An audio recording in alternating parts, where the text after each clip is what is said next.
Hello and welcome to the Bernie Sanders channel.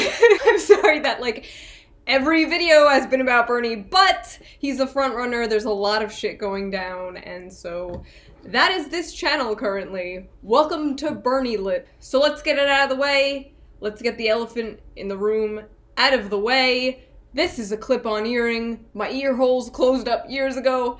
I am a fraud. I am a phony. Now that we got that out of the way. So the masks are off. The masks have been off for a while. The superdelegates and the DNC are just straight up like, yeah, we're gonna rig it. What are you gonna do about it? Love this party. Love being a Democrat. Democratic leaders. My window is open. I should probably close that. My neighbor actually is a Trump supporter. He's got like this big rusty truck with like a Keep America Great Again sticker. And I've got like this little Bernie 2020 sticker on my freaking Subaru Forester. It's like a sitcom world. I'm really wondering if he can hear me. He's literally on the other side of this wall. And I'm screaming about Bernie Sanders like every day. I wonder if he's just like, shut the fuck up. Anyway, back to this bullshit. Back to this nightmare. Democratic leaders willing to risk party damage to stop Bernie Sanders. What a coincidence! I am willing to risk party damage if they stop Bernie Sanders. Interviews with dozens of Democratic Party officials, including 93 superdelegates, found overwhelmingly opposition to handing Mr. Sanders the nomination if he fell short of a majority of delegates. So if you don't know what a superdelegate is, I made a video about them a few days ago. Here's a really quick recap. One superdelegate's vote overrides the voices of 10,000 Democratic voters. Votes from citizens? That's nice. Cool. House Speaker Nancy Pelosi. Heartburn. Senator Chuck Schumer. Sorry, it just keeps going up. Hear constant warnings from allies about congressional losses in November if the party nominates Bernie Sanders for president. Democratic House members share their Sanders fears on text messaging chains. Oh god, I would love if that shit was leaked. And officials in the national and state parties are increasingly anxious about splintered primaries on Super Tuesday and beyond, where the liberal Mr. Sanders, liberal, of Vermont edges out moderate candidates who collectively win more votes. So there's this thing they keep doing, and I call it the neoliberal Voltron. They keep making Sanders his own, category, and then everyone else, one big candidate. They combine them all, and, they add up their votes compared to Sanders, and they're like, look, they win. What? And that's not even true, because if you look at all of the studies and data that comes out about, who's supporters' second choices, Bernie's overwhelmingly most of their second choices. He's Warren's supporters' second choices, he's Biden's supporters' second choices. So if one of them drops out, if Warren dropped out, which she should if she actually gives a shit about progressive value, because most of her supporters are going to go to Bernie.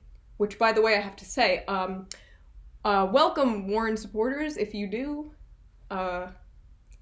Never have I ever said anything bad about Warren.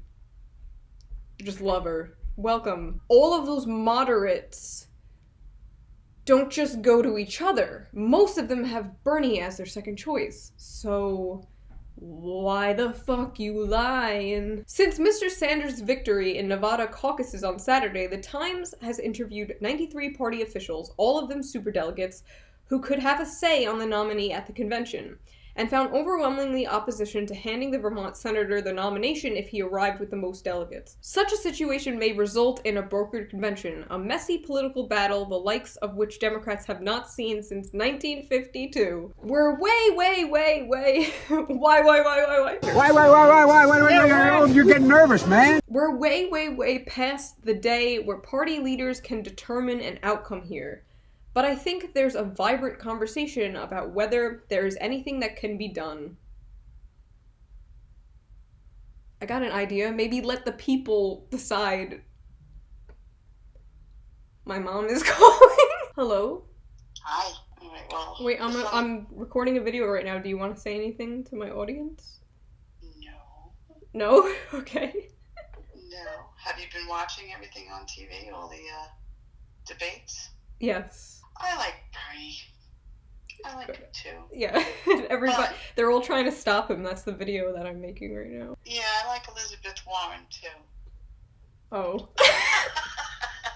I'm kidding. Oh, okay. Anyway, we're way past the day where party leaders can determine an outcome here, but I think there's a vibrant conversation about whether there's anything to be done. From California to the Carolinas and North Dakota to Idaho.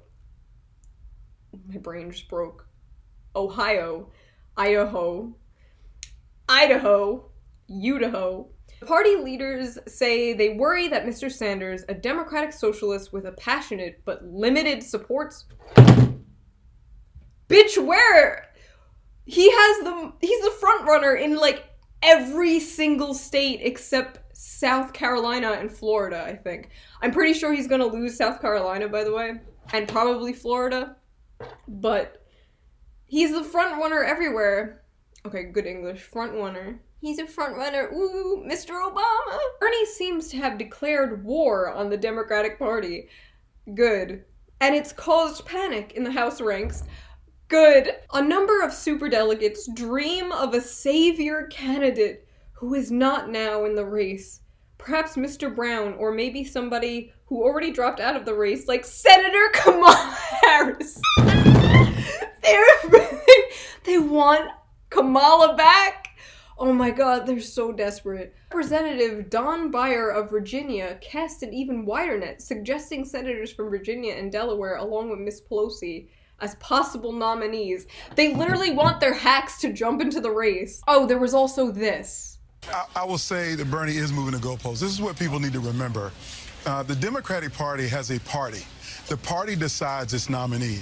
The public doesn't really decide the nominee. The public gets to vote for President of the United States, but people who are active in the party, who participate in the party, they decide the nominee. The people don't decide. The party decides. What's the point of voting? Why are we voting? Why are there primaries? He's straight up just like, oh yeah, none of your voices or votes matter. The party decides.